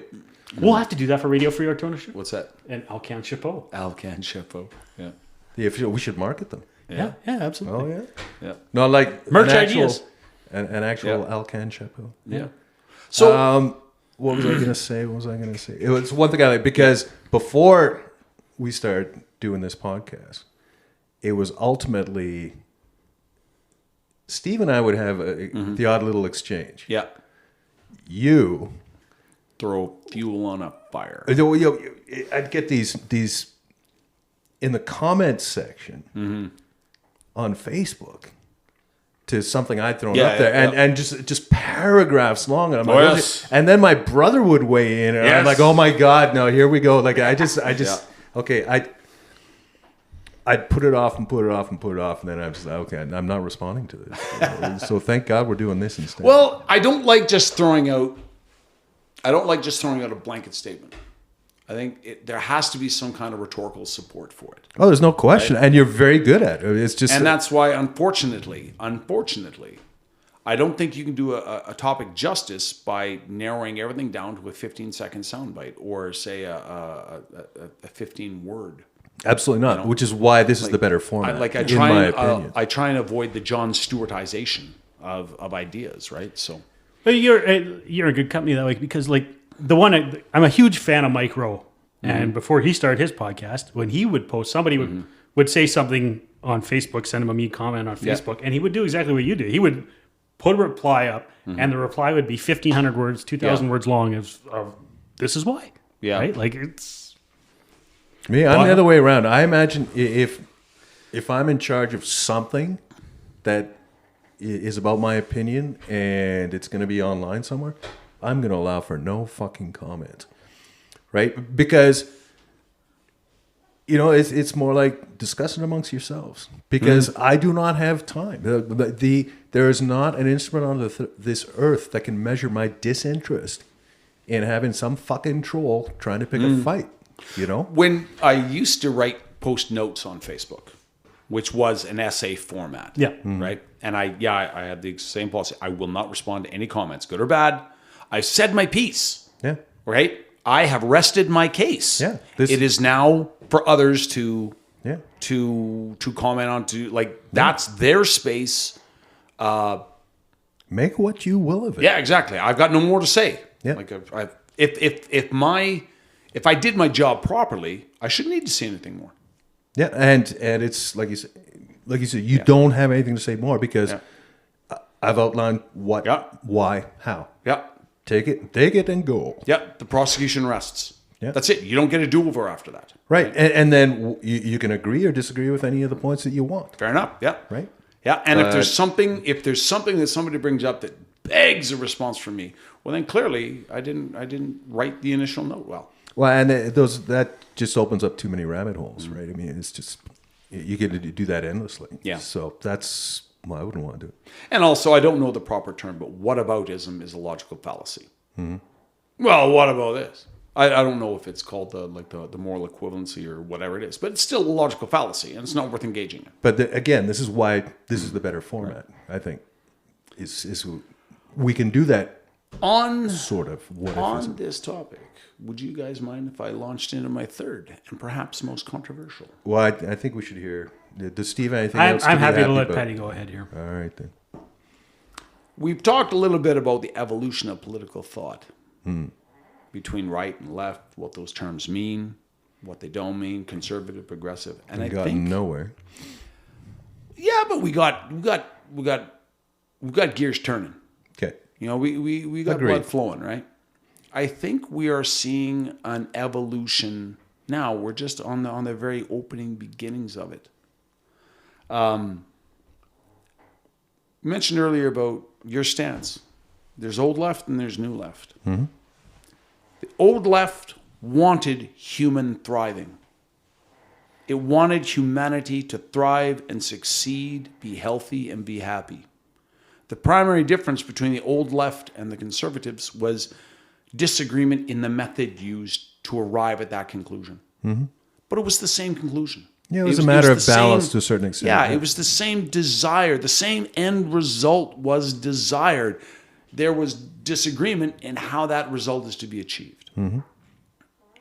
I would say to you that is not a convention shared by the new left. The new left, the ultra woke, the hard environmentalist, like the left which has seized a lot of the discourse today, there is a growing awareness, not just among conservatives, because die-hard righties like Steve and I have known that, we've been saying this crap for decades. People tuned us out a long time ago. I think there is a growing awareness within the old left. And a name that often gets used in this is Bill Maher. There's a growing understanding that your aims as the old left are not shared by the new left. The new left does not desire human thriving. It desires human control. It does not desire human happiness. It desires an imposed restraint and a top-down coercion, which, if I may steelman them, they see as being for humanity's own good. But their goals are not human thriving. Their goals are human control. And this, I think, I'm very optimistic. I'm very heartened to see the understanding in this spreading amongst the population in general and the old left as well.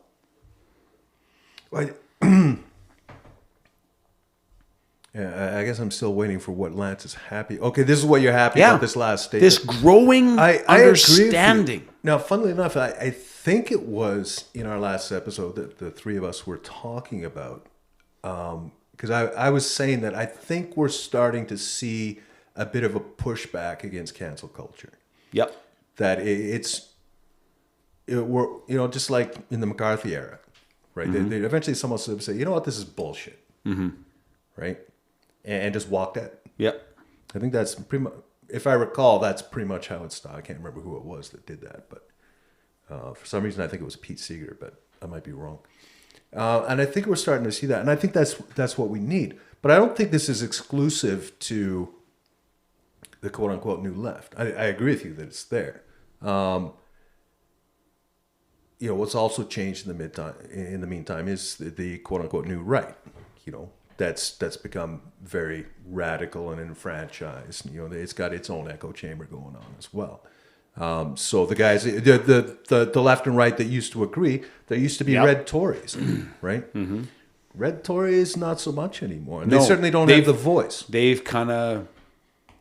The conservatives have kind of cleaved them off, saying, no, you're not part of our club. We will not let you call yourself a Tory. Yeah.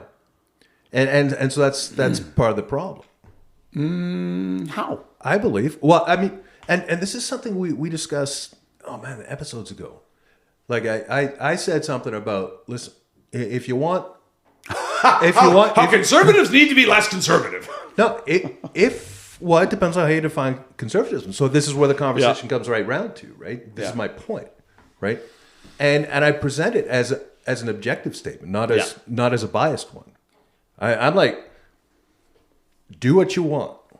If you're the leader of the Conservative Party in Canada, do what you want. You're going to do what you do.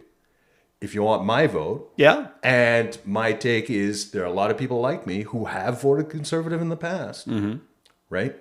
Because I'm as much about platform and policy and the leader and my local candidate as I am about just the big name of the party. Then you should be looking at de-radicalizing what's going on out there, right? And as you just said, see, everything I perceive about the Conservative Party right now and its current leader is still firmly represented by a perception of all the fucking new right-wing nut shit on the, belief in small government and individual liberty. No, because what's dominating the conversation is things like the Freedom Convoy, right? And which was about individual liberty. Every distasteful thing that's been attached. And again, I don't want to go down that road, right? Fair enough. Don't want to start picking this apart. Let me put it this way. If I believe in individual liberty, individual autonomy, and small government, and let's say I'm really, really, really in the minority on that. Let's say that 85% of Canadians don't believe in that. They believe in collectivization. They believe in big government, and they believe in what's the opposite of individual sovereignty? Well, collectivization. So collectivization. Yeah, okay. They believe in collectivization. They believe in technocratic rule. They believe in activist government. Okay. It is intellectually dishonest. It's just inappropriate for me to say, okay, you know what? Simply for the sake of having power, I'm going to change my stance on those things. No, that's not my job. No, but my job is if I'm a conservative, okay, yeah. My job is not to seek power. My job is to promote conservative ideals. And if 85% of if I never ever win an election, you know what? Then that's the way it is. No, I have to be true to those ideals. I agree with you, and I applaud that, right? But I'm bringing it up specific to what you just said, that time was the right and the left could agree on the objective. The end state, right. Just not necessarily, the tweaking of how to get there. Yeah. Right? Okay. What I'm saying is, what's happened in the meantime is, and we talked about that. I talked about red Tories, and I see red Tories as part of that. And you said those have been disenfranchised by the conservative movement itself, right? And so what I'm talking about is not changing your values per se. What I'm saying is that chunk of values that used to align the way we were just talking about, that used to be considered part of the conservative movement and are no longer. Those are the ones I could identify with. Right? Yeah, but they were never conservative. There was nothing ever conservative about Joe Clark. There was nothing conservative about Alison Redford. She was lying when she said she was a conservative. Joe Who was lying when he said he was a conservative. It would be like me joining the New Democratic Party, being like a blue, I don't know, a blue dipper. A blue dipper, yeah. Yeah, you know what I mean? It'd be just inherently dishonest that I get up there in the New Democrats and I say all the right things about, oh yeah, I'm all about equity. I'm all about social justice. I'm all about activist government. I am all about these things. And then I get into office and then would say, look, man, you need to start making some movement on social justice here. And I'd stall and I delay and I soft pedal it. And I don't push back and kind of roll back or roll up the changes that were made, say, by the Ralph Klein government that immediately preceded me. I don't expand the roles of the civil service like I said I was going to. I don't create new government programs. I don't, increase the role of government in society. That's dishonest as hell. Because the people who brought me in there, the real legit NDP supporters did not support what I was or what I'm really there to achieve. Okay, so now I'm a bit confused because what I heard us kind of agreeing on was that left and right used to kind of agree on things. The end state. What we disagreed with is the means to get there. Right. Old left and old right both wanted human thriving. Right. That's not the case anymore. And the new left does not want human thriving. But where we went from there as well is that centerpiece from the conservative movement has also been disenfranchised. The ones who who wanted the to red work Tory, together, right? But they were conservatives of convenience because in that time, like say we're talking in the age of Joe Clark, the NDP never had a hope in hell of ever winning government. Never. Well, so they still don't. But at the time, and Steve and I said that at the exact same time. At least federally, anyway. At least federally, but even provincially at the time, say in Alberta, they couldn't. Yeah, no, like in the 1980s, no. They never had a hope in hell. No. So you would get people like I'm going to say Lucien Bouchard. You had people like an Alison Redford. You had people like a Joe Clark. You had people like a Grant Devine, who had They never had even... Yeah, but I mean... Jean Charest, Robert Bourassa. Bourassa. Jean Charest, Bourassa. All of these guys who had absolutely zero... Those were liberals. Commitment. No, they were conservatives. They started as conservatives. Both of those Bourassa was not. Yep. Bourassa was liberal. I think you're thinking of a different Bourassa. Henri? Nope. Okay. Who's that? He was... I'm sure he served as a federal conservative and then became a provincial liberal. He was in Mulrooney's cabinet. Yeah. And Charest did for sure. Yeah. Charest did. Oh, Charest was. Yeah, he was part of that group. I forget his first name. But at any rate, these guys only became conservatives because it was a way to achieve power. They had absolutely no ideological, like say, it was inherently dishonest. They were liars. They were despicable. I think, well, If you're going to be a conservative, again, if you're going to be a New Democrat, okay, espouse progressive views. If you're not, if you're just born, like let's say I'm in BC and I know that the New Democrats have a great brand and I want to be elected to, say, Victoria City Council. So I pretend to be a New Democrat when really all I want is my hand on the lever of power. And when I get in there, I'm going to abandon all of the things that the New Democrats stand for. That's inherently wrong. And that's what a red Tory is. I get that. No, but I will agree with you that the red Tory is as politically homeless as the moderate. The Blue Dipper? No, the moderate liberal. Because I mean, Trudeau took the Liberal Party to hard left to be even more left than the NDP in some things. So the moderate, you know, like the Paul Martin liberal, like the Paul Martin liberal, or he's got no place to go. John Turner liberal, they got no place to go. Even the Chrétien liberal, but I think it's funny that those guys are politically homeless in Canada right now, right? Yeah. But what did they want? What defines the manifesto of a Paul Martin? Well, hang on.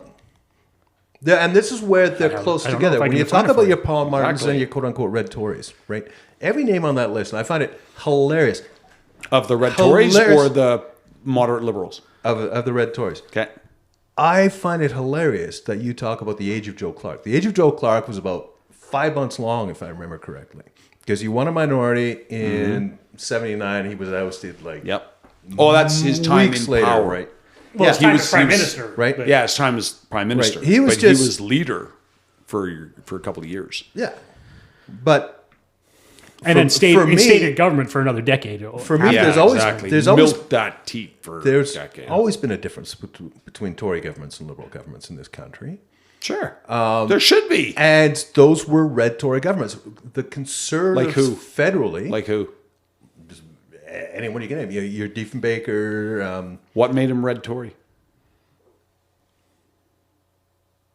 I have seen, and again, I'm not a, I haven't because written any theses on them. I would not think Diefenbaker was a red Tory. He was not an interventionist. He was not a big government guy. I think he didn't seek to expand the welfare state. I think one of the things that we talk about when it comes to Tories, maybe this is what we're talking about here, is the difference between a fiscal Tory and fiscal conservatism, which is where I put the red Tories generally, and that's where I would throw Diefenbaker, versus the societal, the cultural, the social conservatism, like anti-abortion. Canada's got this weird because especially Western Canadian politics has the weird legacy. I want to say of social credit, but it's not even really social credit. But it's just what was might have been social credit. Yeah, I think of being culturally very conservative, like basically the opposite of libertarian, right? Where libertarians are very libertine, yeah, I guess.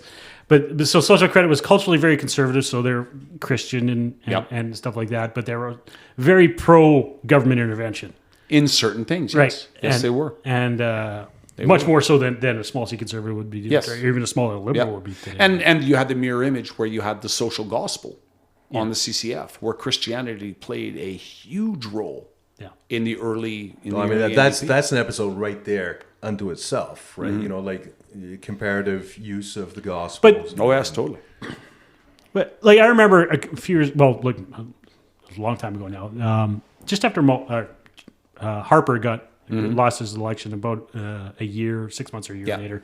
He went on Dave Rubin, and he was talking about Canadian conservatism, how it differed from American conservatism. And he was talking about how Canadian conservatives are generally are more pro-government than American conservatives are. And everything he talked about, and like, well, that doesn't represent me. Yeah. Right? Like Stephen Harper's brand of conservatism is not my brand of conservatism. Yeah. But then I don't identify as a conservative anymore. So Right. Or would Ralph Klein and Stephen Harper agree on what defines conservatism? Probably not. Probably not. No. So and interesting. I think I've said this on the podcast before, but and if I had it correct, it was when the finance minister, or previous finance minister Johnson, died, and he was one of the old order. Mm-hmm. And at his funeral, because it was a Klein government at that point, mm-hmm. and all the old Tories were sitting up front, and Ray Martin described showing up there. Mm-hmm. And he went to sit in the back, and the old Tories went and found him, and brought him up to the front, and brought him up the front to sit with them. And Klein and his Tories were sitting farther back, right? And that's Alberta politics, right? You know, I look at Lougheed, and I, in the same way I look at Harper now and go, I'd certainly take Harper back compared to what we got over right? Poilievre. Or you would see Harper as the lesser. Definitely, you prefer Harper over Trudeau. Over Trudeau. The same way that way that we would prefer Paul Martin over Trudeau. Or, exactly. Yeah, right. Yeah, I would prefer Chrétien over Trudeau. Yeah. I think when we talk about, I guess if I'm talking red Tory, right, and let's put in Alberta terms, I think of Lougheed. Yep. Right. I think Lougheed defined. He would fit that description. I would happily take Peter Lougheed right now. He was a statesman at the provincial level. Everything about him. You know, and politics has moved on since then, as we've just discussed. Right? So again, getting back to what we've been discussing, what Steve said, I think that it is the home for the quote-unquote red Tories, the fiscal conservatives, right? And part of it's just part of the whole moderate thing that's just kind of lost in the wash. It's the extremes at both ends. You said something very coming into this, and you're right. I agree with you. It's good if the quote unquote new left is kind of being pushed back against, maybe, or it's just being diluted its message, or maybe they've all moved on. At least understood for what it is. Yeah, but I don't think it's being pushed back. But at least we understand what it really stands for. I think, like everything else, I mean, the thing that I despise about it's the lack of context. It's the lack of critical thinking. Basically, what I see from both ends of the spectrum right now is a lot of hysterical hypocrisy, right? It's just this failure to understand that what they're spewing and what they're spewing it in the name of is at odds with itself, right? Just like when we discussed from the right, when I've described how there were people who were against mask mandates because nobody can force me to wear a mask, who would start going around and abusing people who were wearing masks. Like, and listen, so I have no time for that shit. Okay. Right? Okay? If you want me to take seriously your right to not wear a mask because nobody can force you to wear a mask, what percentage of the are you saying that was the majority? I'm not saying that was the majority. I'm just saying that to me is the extreme on the right. But you're going to judge the entire concept on that? I'm saying at both ends of the spectrum, we've got this type of hypocrisy going on, right? So when people are like the one thing that gets me is because now because I'm a white cisgender male capitalist straight cis whatever the fuck that means, exploiter of the workforce, right? Then now I don't have a right to express an opinion, no matter how informed it may be on anything, right? And you don't, frankly, you goddamn fascist, colonizer, settler. And it's all that, everything's confrontational right now. And like I said, it's without context. It's without critical thinking. Yes, that's very true. It's okay. It's can I be devil's advocate? It's hysterical and it's hypocritical. Can I be devil's advocate? The people who, in a moment. Actually, no. You already addressed what I was going to say. Actually, no. Go on. The people who are just spewing this stuff And again, they cannot respond rationally and have a discourse about things. That's not an option anymore. You got to shut down whoever's opposed to you.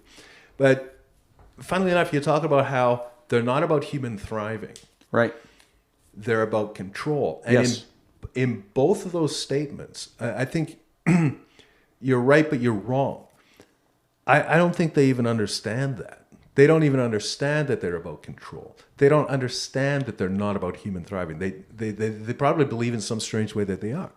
But they have no roadmap how to get from whatever it is that's the issue that's eliciting their statement at the moment and the professed goal of their statement, right? They've got no understanding of what lays in between those two things. They believe that what they're doing is for humanity's own good. Yeah, but based on what? Based on sweet fuck all is what I'm saying. They're all living in these echo chambers. It's like when we talked about that soundbite that came out, that the poll came out that so many youth of such and such an age in the U.S. Now see them as socialists, see themselves as socialists and anti-capitalists, right? Yeah. They answered that, I guarantee you. Most of them answered that without knowing what the fuck they were talking about. They don't know what socialism is, and they don't know what capitalism is. Exactly. Yeah. Right? Or they think that capitalism is being selfish, and that socialism is sharing and being generous. And they think they themselves know everything. Right. Right? That their opinion matters, and nobody else's does if it doesn't agree with theirs. Steel man their argument, I would say, like when you say, like, based on what, they don't know fuck all of what's going on. I would say they look at the world. Now, I'm not saying I believe this. Mm-hmm. I'm saying I'm trying to look at it from their perspective. Okay. Take those words, record them in your mind, okay, and remember that next time I say something, then you feel like jumping on me because I'm expressing that as a belief of my own. I think they look at the world and they see disaster. Yeah. That we are somewhere between 8 and 20 years from absolute and total ecological chaos, and like mass death, mass despair, not just human death, pan-biological extinction. Well, I mean, have you seen The Last of Us? I mean, for fuck's sake. They see racism. They see sexism. They see injustice everywhere. They see no upside. They see no positive beacon of light. They see our current state of affairs as absolutely irredeemable. And then along comes Steve here, and he starts talking about individual liberty, and he starts talking about human rights, and he starts talking about representative government as expressed through the democratic will of the electorate. And they say, no. That shit is what got us here. Your ideas of what created an imminent death within 10 years of total ecological collapse. Though the world is dying. People are dying. We're losing 500 species every day. Black people are being hunted like animals in the streets of American cities. Natives are being murdered every day by the RCMP. How can I have any faith in your ideas? We have to control people. We have to lock them down. We have to basically treat them like a misbehaving child as we are a benevolent parent. That's why they're saying these things. They don't see themselves as benevolent parents. They are reacting in the moment to whatever's in front of them in the moment. Just like the days we live in these days. Everything that just came out of your mouth in describing that, just as you were describing it, I'm just like, hysteria, hypocrisy, lack of context, lack of critical thinking, lack of moderation, lack of respect. But I think they do think of themselves as benevolent parents of children that are disobedient, ignorant, and not capable of making their own decisions, and therefore need to be controlled. I'm trying to think of but they still. I do honestly believe they think of themselves as benevolent parents. Mm-hmm. I don't think they are There are some, the Joseph Stalins and the Che Guevaras are motivated by a genuine love of pain and suffering, like inflicting pain and suffering on people. You cannot put those two in the same sentence. Yes, I can. Absolutely. Yes, I'm Che Guevara and You can't put Stalin. Stalin and Che Guevara in the same sentence? Oh, absolutely. Why not? Absolutely. Che Guevara was a psychopathic He was absolute murderer. Che Are you Guevara, aware of what he did in La Cabana? would beat would beat prisoners to death for fun. Yeah. He loved watching the executions. That was what made his day. All right. Anyway. So yes, you're damn right. So I put Stalin and Guevara in the same sentence. Absolutely. Hell yeah. All right. They hold hands as they walk through the park. Guevara's body count was lower, but only by lack of opportunity. Exactly. Not by lack of desire. Yeah. Oh my God, we're having this conversation. At any rate. yeah, it's a kind of off point. But Yes, but at any rate. That's not. Yeah, Like, that wasn't where we say, need like, to go. if I can go back to a very recent example, like a guy, the people who were pushing, say, for lockdowns and mandates during the COVID lockdowns, I think the vast, overwhelming majority of them thought that what they were doing, what they were imposing upon people against their will, was nonetheless for their own good. It wasn't against everyone's will, right? No, I was against many people's will.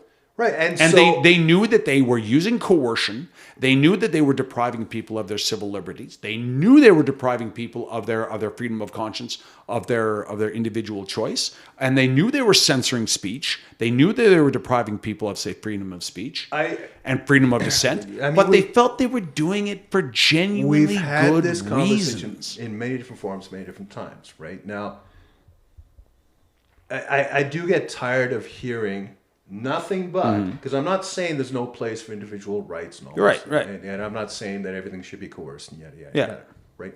What I have failed to see, and again, I'm not Yeah. painting the whole right of spectrum with this. I'm not saying there's no discourse to be had, but what I am saying is, again, where I see the hysteria on the right when it comes to all those things, you can't make me wear a mask. It's just like, this is a sign of those times. If this happened 20 years ago, we would not be having these. We would not have had the same issues in the same way, right? If it was pre-internet and pre-social media and all of that, because there's a laziness that has come with all this. It's like, listen, I get it.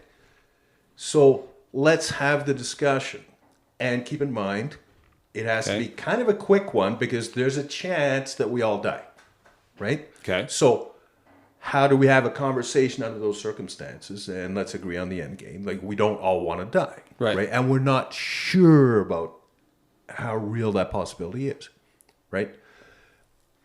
What really pisses me off is, I get it. Yes, rights, individual rights. Yes. All right? As human beings, we have a responsibility to each other. With rights come responsibilities. And I've seen none of that. Present company aside, there has been none of that, from what I can tell, from the loudest voices that are out there. It's all about the rights.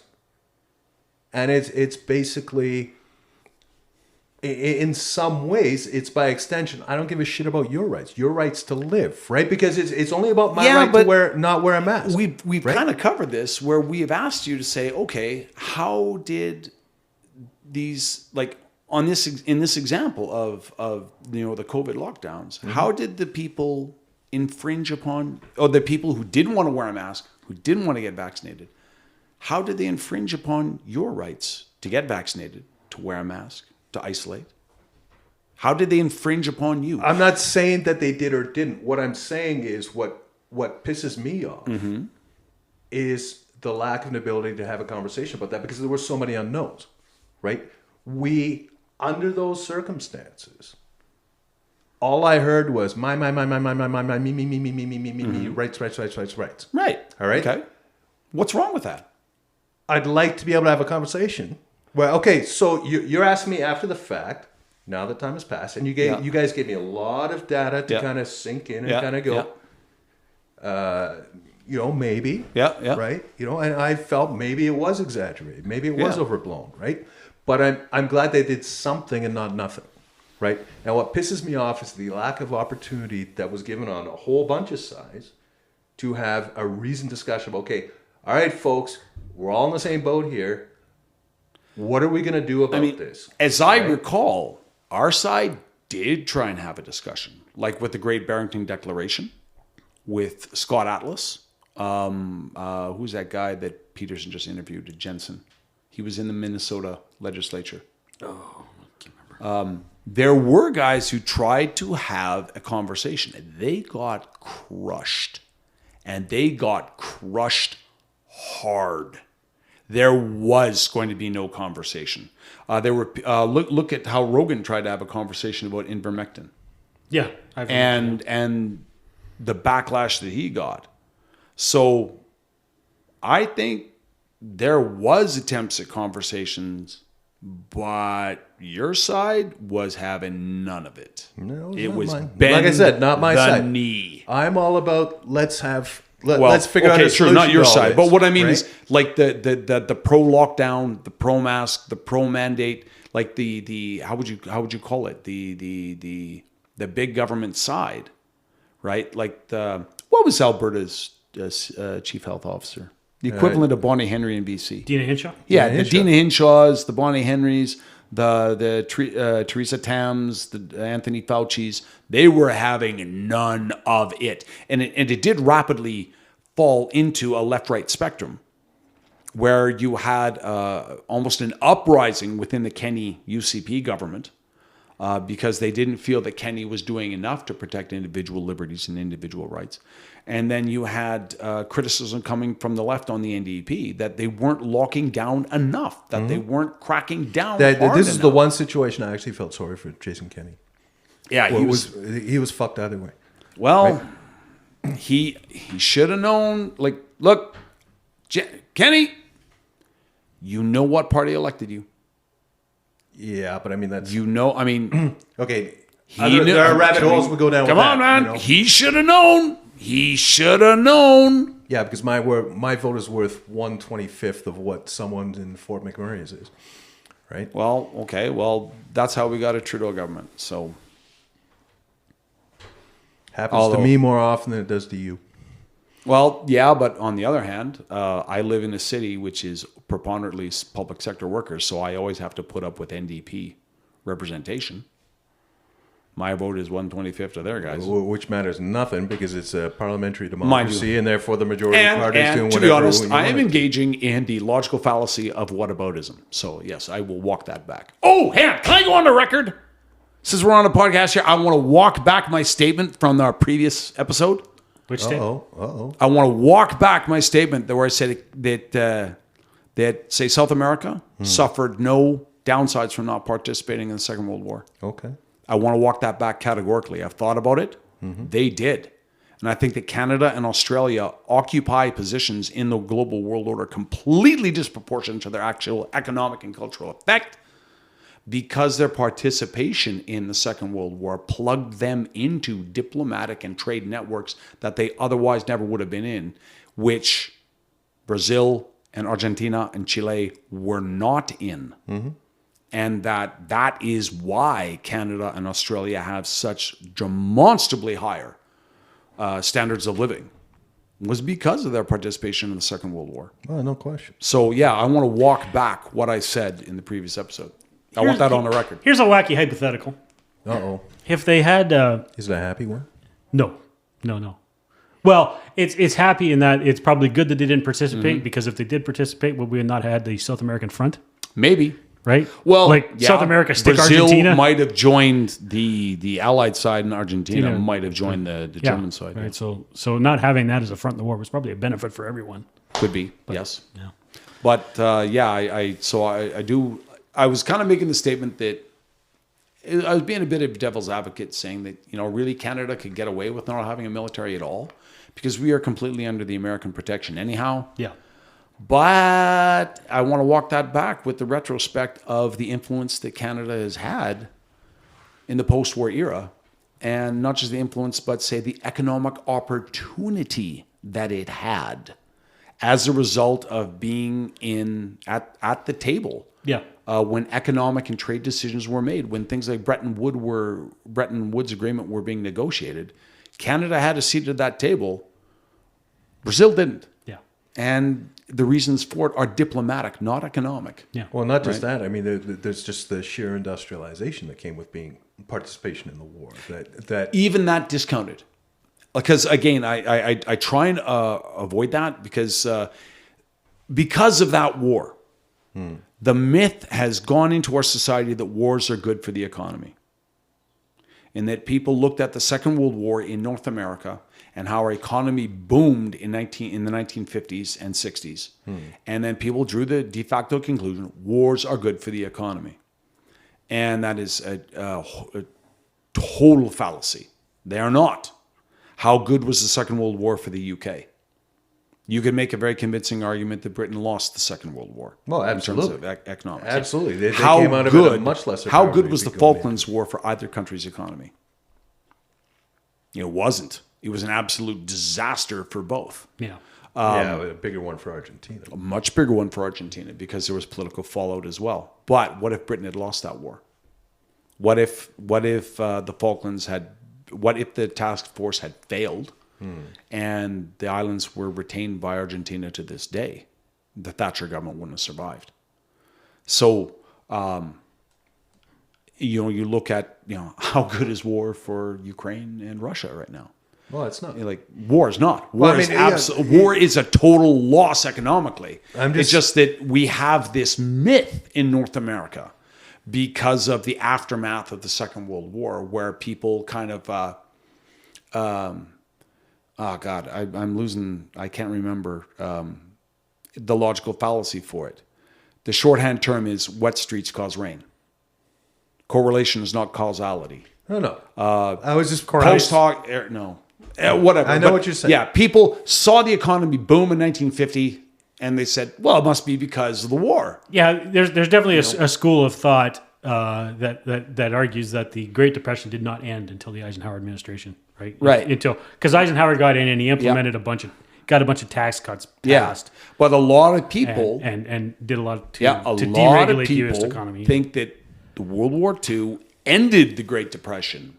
No. And kick-started the economy, and away we went. World War II, basically the economic model of World War II during the war for the United States was the, I want to say the Great Society, but that's Johnson, the New Deal on it was the militarized. Steroids. It was the New Deal on steroids because it was militarized and it needed to be. But exactly. And it was all done by credit. It was all done by fake money. Yeah. And the only reason why North America boomed after the war is because every other industrial competitor was in ruins. Yes.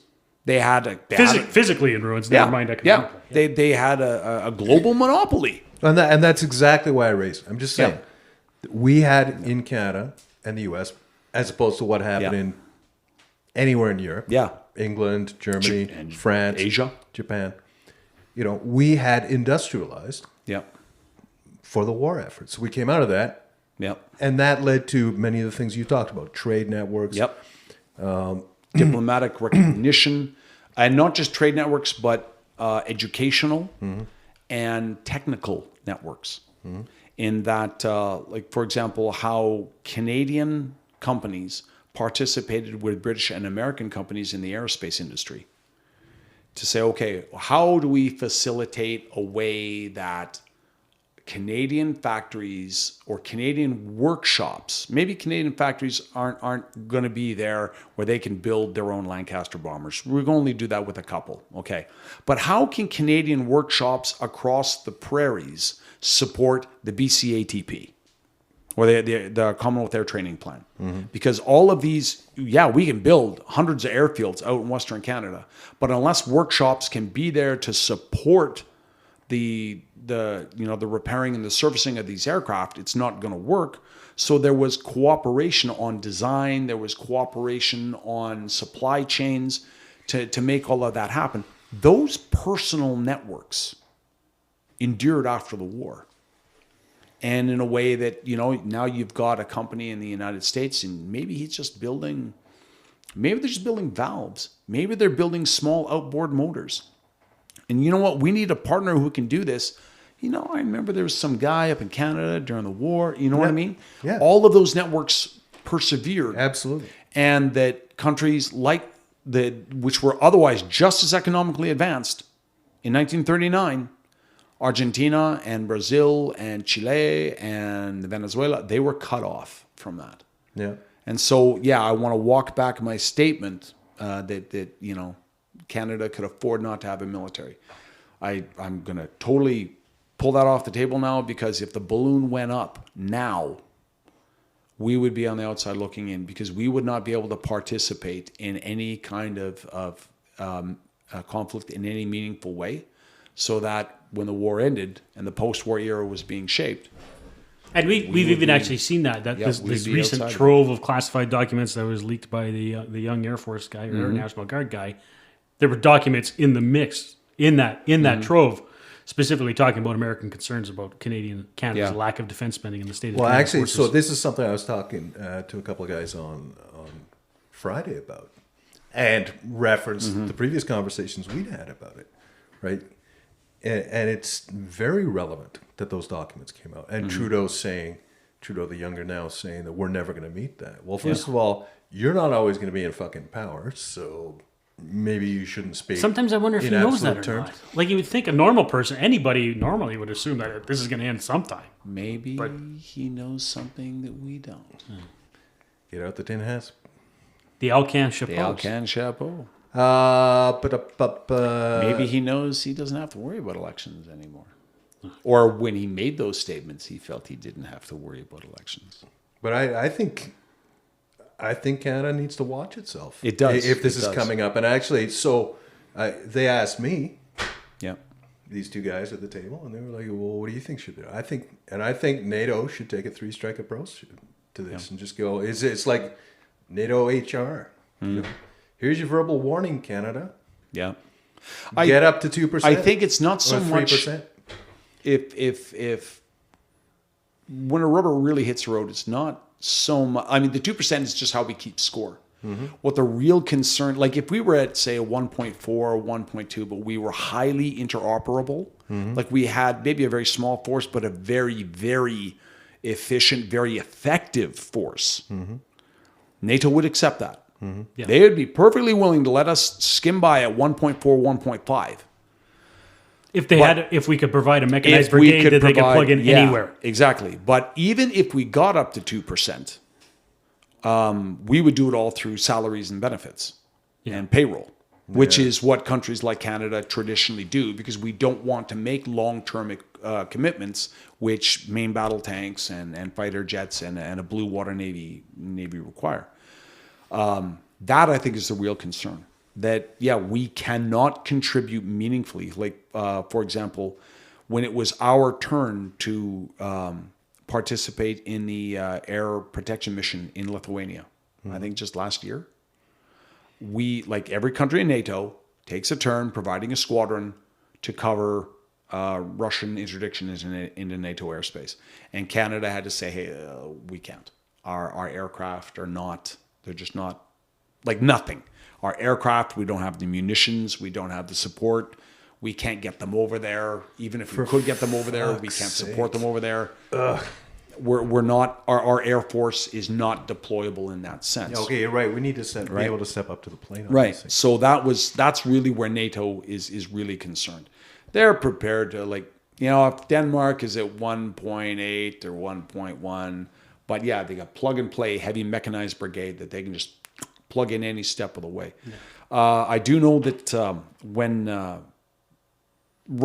in early 2021 or 2022, late 2021, when it looked like there was going to be a problem in Ukraine, but we didn't know exactly how, NATO put together this mobilization plan. And Canada's commitment was to put together a brigade, a mechanized brigade, that would serve within a Turkish corps. It was going to be a Canadian brigade in a multinational division that was going to be in a Turkish corps with 2 Turkish divisions. So the Turks commanded the overall corps, and we were one brigade amongst a pair of other brigades. And so Canada got this list of, okay, this is what you have to do, and these are the gateways you're gonna have to, like, when could you meet this, blah blah blah. And basically our plan was we were going to cannibalize 1 and 2 CMBG to create a single expeditionary brigade. So 3 Div got our marching orders. Okay, you're going to be able to provide this, this, and this, provide a plan as to how you're going to get all your stuff to the Port of Montreal. And we had a whole bunch of problems that Brigade brought up to us, and then we represented to Army. Like, for example, how we don't have enough ramps. This is at the time when we had tanks. We don't have enough ramps to get the tanks onto rail to get them to the Port of Montreal. So in order to meet the 30-day mobilization deadline, we're going to have to low bed them and rubber tire them across the country. We don't have enough low beds on our own. We're going to have to contract them. Do we have a vendor that we can use for this? Because obviously moving tanks rapidly, double trucking, under, secure means, keeping a lid on the information. We can't just go down to Amos's Trucking. Do we have a list of vendors? Are they, have they been vetted? And of course we didn't. What's all this? And of course, we just got no reply. We'd send up these RFIs to Army and we just would never hear anything back. And of course, we were in the red on like 75% of our requirements. That the Turks would say to us, okay, we need to know how fast you can do this. And so then, we would get these vague orders from Army. So, okay, get all this stuff ready. And we'd say, okay, if we are going as part of a brigade, we are not going to have our own national support element. This is not a sovereign Canadian mission. We are a brigade within a multinational division. That means there is a division echelon, which is going to provide resupply, which is going to provide medical, all of this stuff. We're plugging into a broader support network. So that means we need to be self-sufficient within brigade for at least 30 days on the ground. Where are we getting 30 days worth of 81 millimeter ammo? Where are we getting 30 days worth of 120 millimeter ammo? Where are we getting 30 days worth of Carl Gustav? Where are we getting the equipment to move 30 days worth of fuel within the brigade echelon?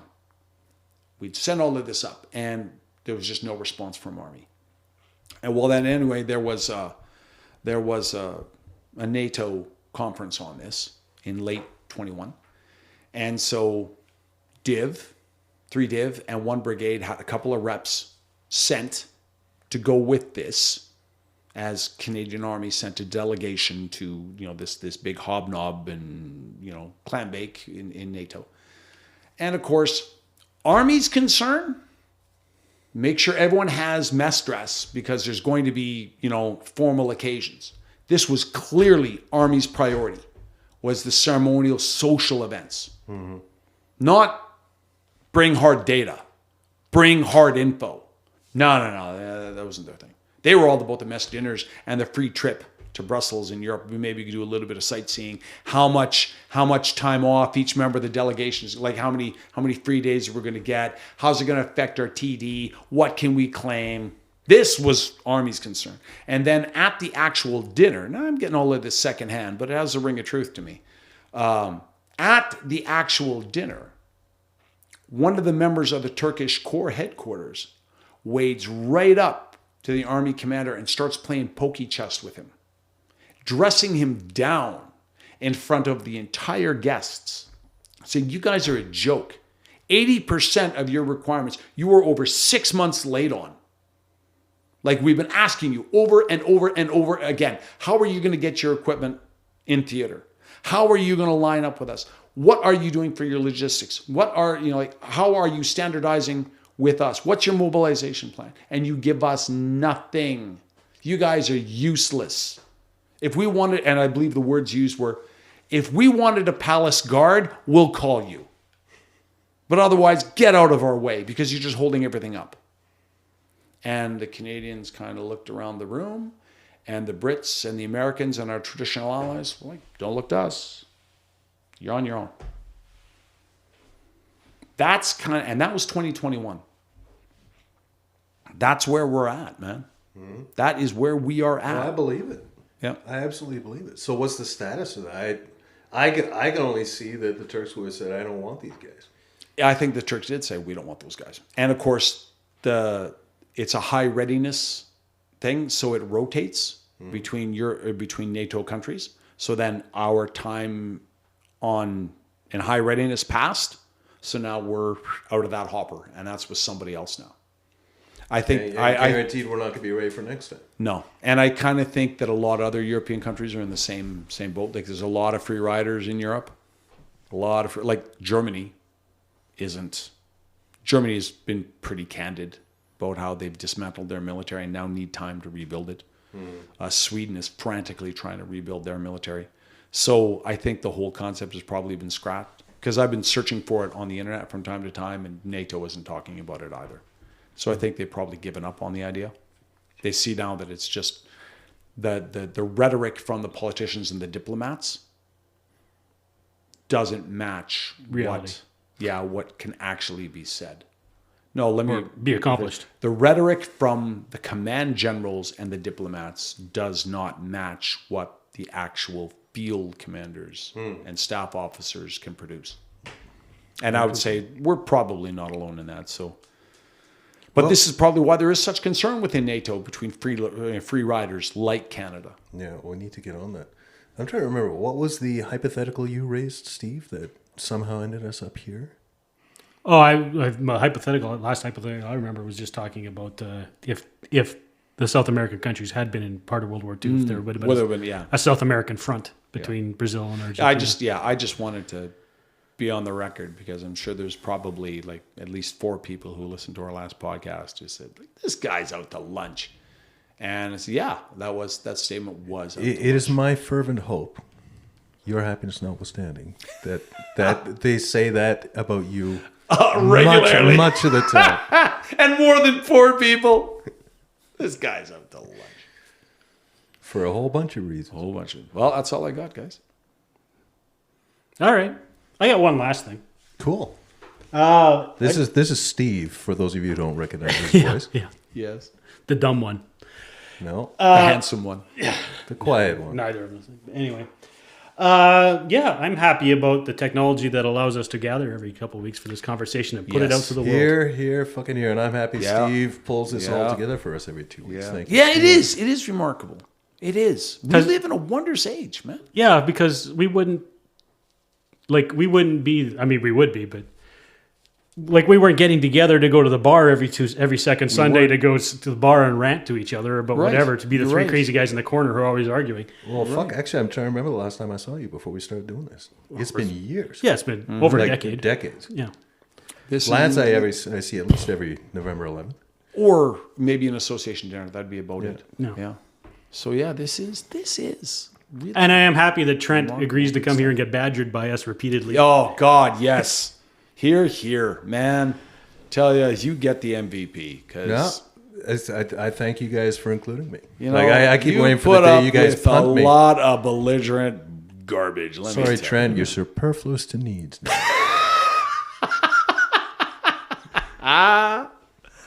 Anyway, boys, that's all I got. Yeah. So, well, this has been the anniversary episode where we try to talk about what makes us happy and what makes us happy. Mostly succeed, I guess. So I am very happy. I think we I don't know, this has definitely made me happier. It does.